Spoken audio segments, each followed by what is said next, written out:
Buenas tardes. Vamos a terminar de ver entonces el tema de maduración de linfocitos. La clase pasada que les subí ayer, ya por la tarde, era el linfocito ahora vamos a ver los linfocitos B. Ay, disculpen si tuvieron problemas con el audio para verlo, pero según yo sí lo pudieron ver el video. Y bueno, antes de comenzar, pues solo es a destacar que yo considero que en específico, en general los linfocitos B, pero en específico es uno de los temas más difíciles o más complicados de la inmunología básica. Los linfocitos B son un desastre, hacen de todo, arreglan sus genes, los cambian, los vuelven a arreglar, los vuelven a mutar, hacen un montón de cosas, los linfocitos B. Entonces, para poder comprender bien el tema, ahora sí que tienen que leerlo. Sin embargo, yo les doy esta clase y espero que se lleven todos los conceptos básicos, que les ayude a aclarar algunas de las dudas que tenían y espero que les ayude, sobre todo para su examen. Y bueno, la clase pasada comentábamos que la maduración de los linfocitos nosotros la determinábamos evaluando cómo cambiaba o cómo se modificaban sus receptores. En la clase pasada discutíamos el TCR, ¿no? Que el TCR es para el linfocito T y evaluamos nosotros la maduración del linfocito T conforme cambia o conforme se reordenan sus genes de TCR. Eso sí quedó claro la clase pasada. En este caso es exactamente lo mismo. Nosotros vamos a decir que un linfocito B está madurando cuando está experimentando reordenamientos de los genes que componen a su receptor. ¿Cómo se llama su receptor? Receptor de célula B. Esto ya lo vimos. Y esta imagen más adelante la veremos más a detalle, pero solo es para que les quede el punto pues de que la maduración del linfocito está determinada por la maduración de su receptor. En esta imagen te plantean eso, que una forma precursora del receptor del célula B se convierte en un receptor maduro una vez que experimenta ahí algunos cambios en algunos sitios en específico. Y bueno, yo les estoy diciendo que el receptor de célula B es elemental para comprender la maduración del linfocito, por lo tanto es de esperarse que hagamos un repaso general de cosas que debemos comprender sobre el receptor de célula B. ¿Pero por qué les pongo la inmunoglobulina? Pues porque ustedes ya saben que la inmunoglobulina, o sea, el BCR es una inmunoglobulina, pues el BCR es un anticuerpo, pero la diferencia es que este anticuerpo no está circulando libremente por la sangre, como todos los demás anticuerpos, sino que está fijo, está adherido a la membrana del linfocito B, pero tiene la misma estructura, exactamente la misma estructura general. Ya vieron ustedes en la clase del martes, del miércoles me parece, que la inmunoglobulina o el anticuerpo está conformado por una cadena pesada. ¿Por qué es pesada? Pues porque pesa mucho, porque tiene muchos aminoácidos, está muy largota, observen esto, es la moradita rosada, es la pesada, la moradita rosada. Y en cambio, observen las amarilla, naranja, el color que sea esa es la cadena ligera, L de light, de ligero, y H de heavy, de pesado. Esta es la cadena ligera y solo tiene estos dos segmentos. Es muy chiquita, por eso se llama ligera. Y también nosotros podemos estudiar, por cierto, estas imágenes, estaba buscando imágenes para ponerles y me topé con estas de los videos de este canal y pues en realidad se me hicieron bastante buenas, bastante dinámicas para ejemplificar eso, así es que tuve que tomarlas, lo siento Frank, pero pues ahí les puse su canal, honor a quien honor merece. Y estudiar o separar en la porción FC y la porción FAB. FAB significa región o fragmentos de unión antígeno y este fragmento de aquí se le llama fragmento cristalizable. ¿Por qué? Pues porque esto es lo que está afuera, ¿no? ¿Y qué se va a unir al antígeno? Que está afuera, pues lo que está más externo. En esta porción FC, ¿por qué se llama cristalizable? Porque cuando la almacenas en medios muy fríos, esta se empieza a precipitar y se cristaliza, pues. Y de hecho, una pregunta clásica de cualquier examen de inmunología o de temas o de materias que tengan que ver con estos temas, te preguntan cuál es la enzima experimental con la que se puede romper o fragmentar al anticuerpo en una porción FAB y una porción FC, pues la papaína. La papaína rompe aquí, justo por encima de estos enlaces disulfuro, aquí rompe la papaína su sitio de acción y se separa el anticuerpo en una región FAB y una FC.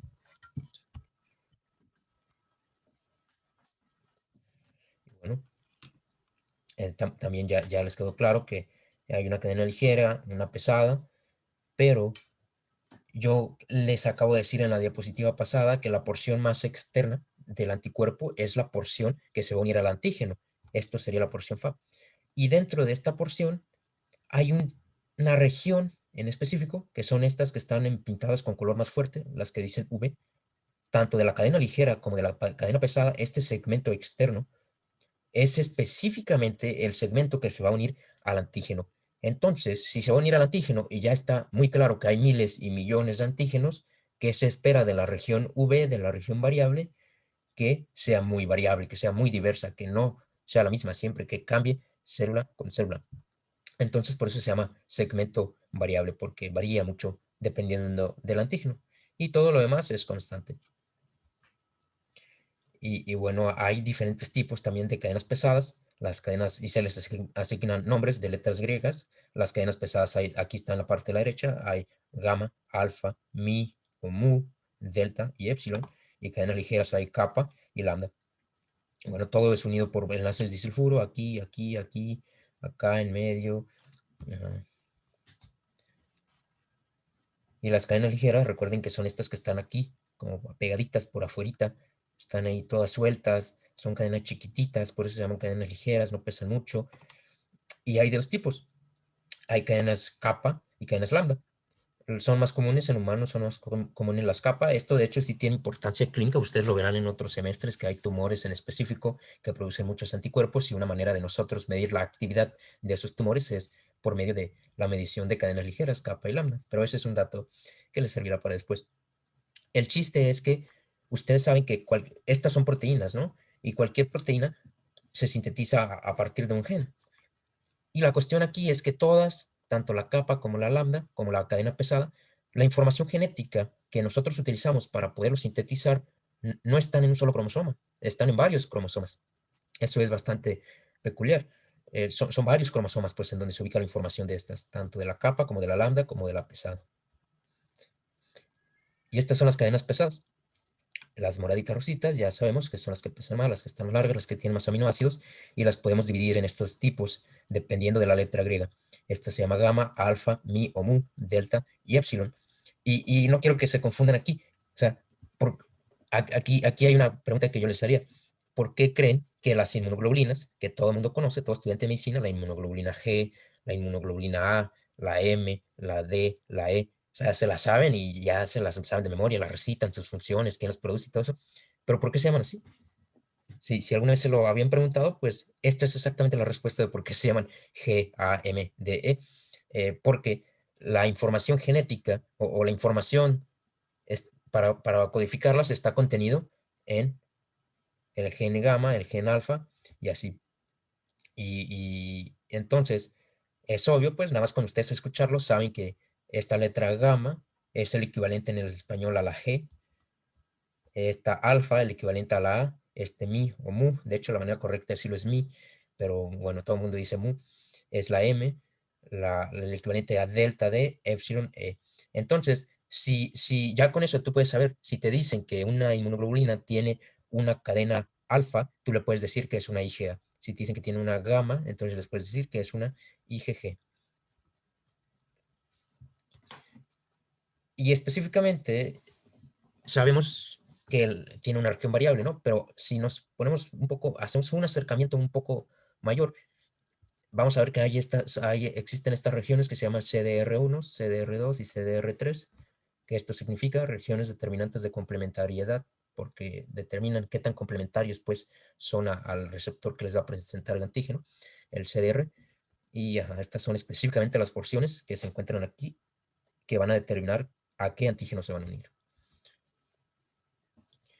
Y ya les comenté que cada cadena, tanto las ligeras, recuerden que estas dos son las ligeras, la capa y la lambda, como las pesadas, son sintetizadas en diferentes genes que están ubicados en cromosomas diferentes. Entonces, la información para la cadena capa está en el cromosoma 2, para la lambda en el cromosoma 22 y para la cadena pesada en el cromosoma 14. No sirve nada. Después, en un semestre más adelante, verán que también hay tumores como los linfomas.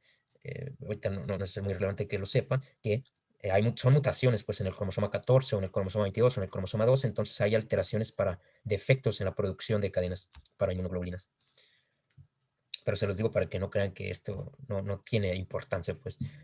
Y bueno, yo les comentaba entonces que no solo están ubicados en cromosomas diferentes, sino que si ustedes recuerdan la clase anterior de los linfocitos T, que yo les explicaba cómo se producía un TCR y que les daba la analogía de que era como un sable de luz, que tenías muchas partes, muchos segmentos y que tú ibas ensamblándolos dependiendo de qué te gustaba más, si te gustaba el segmento negro, el gris, el café, el rojo, y así te ibas ensamblando los TCRs. Muy similar a lo que sucede aquí. Las regiones variables, hay muchos, cada cadena puede sintetizar. Aquí, por ejemplo, miren la imagen de arriba a la derecha, ¿no? Solo quiero que recuerden que las regiones variables son las de afuerita, porque son las que son el antígeno, estas. Entonces, esta es la región variable de la cadena ligera, ¿no? Si yo quiero sintetizar la región variable, esta región variable de esta cadena ligera, puedo elegir un gen de 34 a 38 posibles genes que existen. El que más, el que quieras. De hecho, es al azar esta elección. El que sea de estos 34 o 48, tú lo eliges y vas a empezarlo a combinar con otros genes que se llaman el J y el D. De hecho, ustedes también recuerden que en el linfocito T mencionamos también la región V, la región J y la región D. Ustedes saben que las cadenas ligeras son las más pequeñitas, entonces son las que requieren menos material genético y por lo tanto para que tú puedas sintetizar una cadena ligera no requieres tantos genes, solo requieres el gen V y el gen J, joining o de unión, y V de variable o de variabilidad. Estas dos son cadenas ligeras, por lo tanto solo requieren genes V y J. En cambio, miren esto de aquí abajo. Esto de aquí abajo es una cadena pesada. Es el gen que codifica para una cadena pesada. También tiene 38 o 44 posibles genes de variabilidad, pero aquí observen que hay algo que las otras imágenes, que los otros genes no tenían, que los otros cadenas no tenían. ¿Sí lo ven? Es un gen, son muchos genes de diversidad. Esa es una peculiaridad de las cadenas pesadas que tienen un segmento genético que se llama el de diversidad.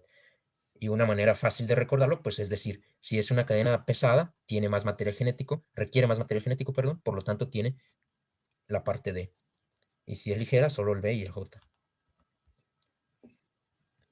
Y aquí está un acercamiento en el gen para una cadena pesada. Es lo que les digo. Puedes utilizar alguno de estos V, el que tú quieras. Dijimos que había un total de 38 a 44 de este tipo. Puedes utilizar algún D y puedes utilizar algún J.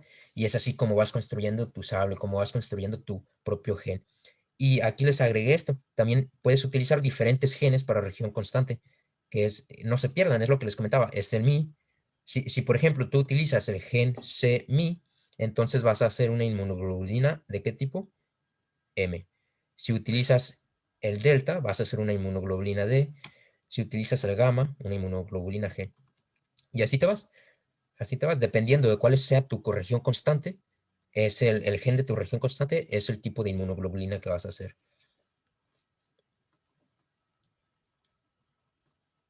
Déjenme tomar agua. Listo, ya mejor le pongo pausa cuando voy a tomar agua. Y bueno, una pregunta muy importante que nos debemos hacer es, aquí, perdón, me equivoqué, en lugar de TCR es BCR aquí. ¿Cómo se consigue la diversidad de un BCR? O sea, ¿cómo yo consigo hacer un receptor tan diverso, hacer un montón de receptores para todos los millones de antígenos que hay? Y hay dos mecanismos principales, ustedes los habrán leído. El primero es la recombinación BDJ. ¿Qué significa esto? Para eso les expliqué todo lo anterior. Todo lo anterior se los expliqué para esto, para que entiendan este mecanismo, la recombinación BDJ. La recombinación BDJ significa que tú puedes seleccionar un B con un D, con un J, y ya estamos diciendo que existen muchos Bs, muchos Ds y muchos Js, entonces así es como vas a hacer tus diferentes BCRs. Esto ocurre en la médula ósea, todo esto. Entonces, antes de que la médula ósea antes de que el linfocito salga de la médula ósea, ya va a salir con sus genes reordenados. Y el otro mecanismo es la hipermutación somática. Hagámosle análisis al nombre. La hipermutación somática es el hiper es mucho, mutación puedes mutar, y somática en células somáticas. El chiste de esto es que mutas mucho, mucho a tu SR que ya lo habías formado. Y todo esto lo haces en el centro germinal, después de que le presentas un antígeno. Esto ahorita lo vamos a ver con una imagen y va a quedar mucho más claro. La recombinación BDJ entonces es todo lo que ya les expliqué de que haces una combinación ahí de los genes. Aquí les pongo un ejemplo. Muchos Bs, muchos Ds, muchos Js y muchos Cs Dependiendo de cuáles elijas, vas construyendo tu propio gen maestro para el BCR, que es este de aquí. Y una vez que ya creas tu RNA mensajero, entonces ya puedes sintetizar las proteínas necesarias. Y este es el proceso por medio del cual los BCRs se forman, muchos pues, en la médula ósea, antes de salir a terminar de madurar. Y no se asusten con tantos números que les pongo. Ya sé que no les gustan los números, pero esto solo se los pongo para que se den una idea de la inmensidad de receptores que puedes formar tan solo mezclando así esos genes. Miren, no se pierdan. Aquí les pongo, ya dijimos nosotros que tanto cadenas pesadas como cadenas ligeras, que cadenas ligeras hay dos, kappa y lambda, tanto ligeras como pesadas, tienen genes que codifican para la región variable de diversidad y de unión, ¿verdad? Y dijimos que había como si sacamos el promedio, hay unas 41 de variabilidad y así se van yendo. El chiste es que cuando ya suman el total de combinaciones, podrías tú formar 5.658 cadenas pesadas. Y eso es muy poquito, ¿no? O sea, yo les digo que hay millones de antígenos y les estoy diciendo que solo puedes formar 5.600 cadenas pesadas, pues se quedan cortas. Todavía no se desesperen. Ahora vamos a las cadenas ligeras. Tú puedes formar en total, si ya sumas estos dos, puedes formar un total de, perdón, como de 370 por ahí, cadenas ligeras. Igual se siguen quedando cortas, ¿no? Se siguen quedando cortas. Pero ya cuando combinamos cadenas ligeras con cadenas pesadas, hacemos esta operación, combinamos las ligeras con las pesadas, ¿qué tenemos? Como total, dos Rs. O sea, ¿se fijan cómo con tan poquitos genes nosotros podemos hacer más de 2 millones de combinaciones? Y hasta ahorita solo los reordenamos, ¿no? Solo los mezclamos. Yo les dije, o sea, hasta ahorita solo hicimos esto, recombinamos, pero yo les dije que también podíamos hacer hipermutación somática. O sea que al receptor que ya tenemos le podemos hacer cambios después, cambios de aminoácidos en específico, y eso incrementa bastante más las... Y bueno, todo esto nos lleva, ahora sí, por lo general esto viene al principio en sus capítulos. Me gusta que primero se entienda todo lo que les expliqué y ahora sí podemos entender las etapas de maduración del linfocito B.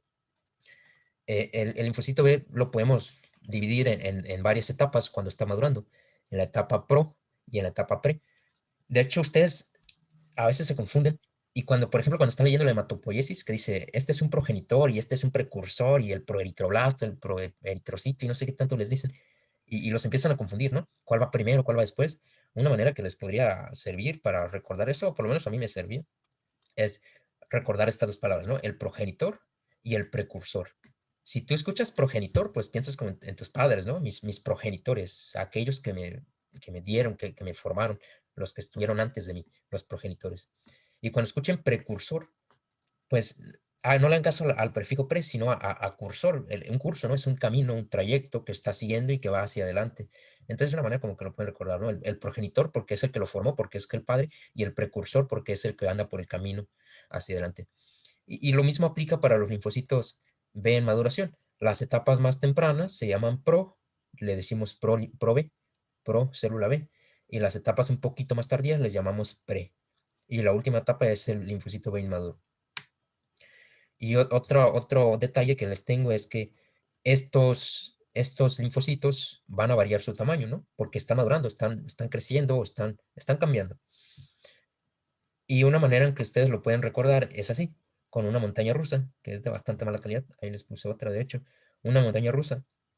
Inicialmente los linfocitos, paradójicamente, primero son chiquitos, ¿no? Después se hacen grandotes y después se vuelven a hacer chiquitos. Y eso es lo que vemos aquí. Las etapas iniciales son linfocitos que van creciendo de tamaño. El punto intermedio es un linfocito grande y ya después se va volviendo a ser chiquito.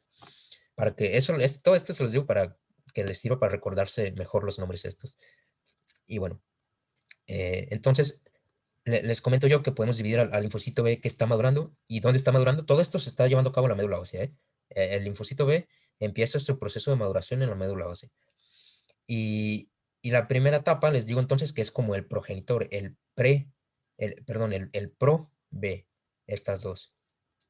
Ahorita no le hagan caso a esta. El pro B, que hay una temprana y una tardía, pero el propósito de esto es formar una cadena pesada. Lo primero que tú quieres hacer en tu linfocito B es darle una cadena pesada y después le vas a poner la cadena ligera. De hecho, si se acuerdan en la clase pasada de los linfocitos T, yo les dije, lo que más te importa tú en un linfocito T es primero formar su cadena beta y después forma su alfa. Algo así es similar aquí. Lo primero que tú haces en un linfocito B es formar su cadena pesada y después formar su cadena ligera. Y ya que forma su cadena pesada y su cadena ligera, tienes un anticuerpo hecho y derecho, ¿no? Y a ese anticuerpo le llamamos IgM. Entonces, estas células inmaduras expresan casi todos sus receptores son de tipo IgM.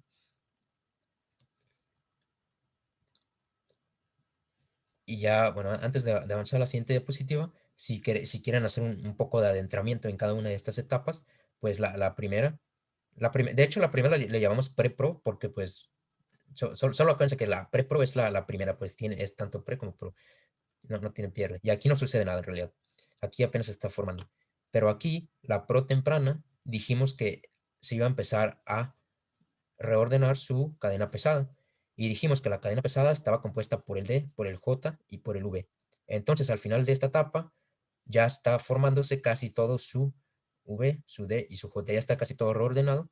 Entonces ya se forma su cadena pesada. Y en cambio, en esta etapa, se empiezan a reordenar los genes necesarios para su cadena ligera. ¿Cuáles eran los genes para hacer una cadena ligera? El V y el J. Recuerden que la cadena ligera no lleva gen D porque no está porque no necesita tantos genes. Espero que no se hayan confundido con eso, pero el chiste es que el producto final de este proceso que se lleva a cabo en la médula ósea es producir este linfocito B inmaduro que ya expresa tanto cadena pesada como ligera y le llamamos IgM. Y de hecho ahorita traigo otra foto, creo. Bueno, y todo esto es permitido gracias a la interleucina 7. La interleucina 7 es una citocina que es el principal factor que dice aquí, proliferación, el principal inductor de la recombinación genética y un estimulante para que sobreviva el linfocito B. Si un linfocito que está madurando no recibe interleucina 7, entonces muy seguramente no va a poder sobrevivir y se va a morir. Recuerden, la interleucina 7 es importante para la maduración de linfocitos B y para la recombinación de sus genes.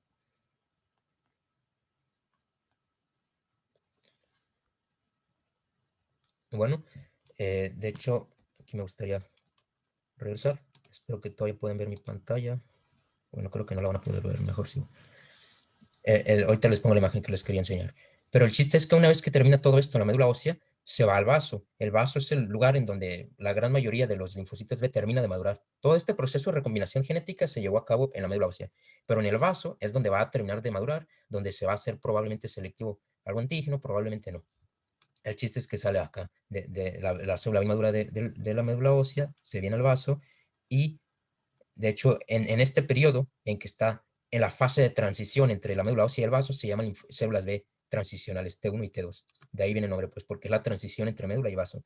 Y una vez que está en el vaso, sufre otros cambios y se mete a un centro germinal, que es donde se va a adquirir la selectividad a un antígeno en específico. Y es aquí, en el centro germinal, donde se da el proceso que les... Aquí les tengo otro acercamiento del centro germinal. De hecho, si ustedes se saben esta imagen, van a impresionar o van a quedar bien, más bien dicho, con su profesor de hematología en séptimo semestre. Cito B está llegando aquí a un centro germinal. Entonces, en el centro germinal experimenta esta serie de cambios. Si se fijan en lo que les decía la montaña rusa, experimentando los procesos de hipermutación somática. Dijimos que la hipermutación somática era mutar mucho a sus BCRs para hacerlo selectivo a un antígeno en específico. Bueno, eso sería. Espero que no se hayan confundido mucho. Y de hecho, aquí les tengo la imagen que les dije que les quería enseñar. Eh, se las quería enseñar que este pre-BCR le llamamos cuando todavía, recuerden que primero sintetizamos la cadena pesada, y es lo que estamos haciendo aquí, sintetizamos la cadena pesada y después les ponemos la cadena ligera, que es esta de aquí. Cuando apenas sintetizamos, cuando apenas reordenamos la cadena pesada y le ponemos un sustituto temporal de la ligera, le llamamos pre-BCR, y una vez que ya reordenamos también la cadena ligera, entonces ahora sí le llamamos un BCR maduro. Bueno, eso sería todo. Espero que lo hayan entendido. Igual lo pueden repetir las veces que quieran y éxito en su examen.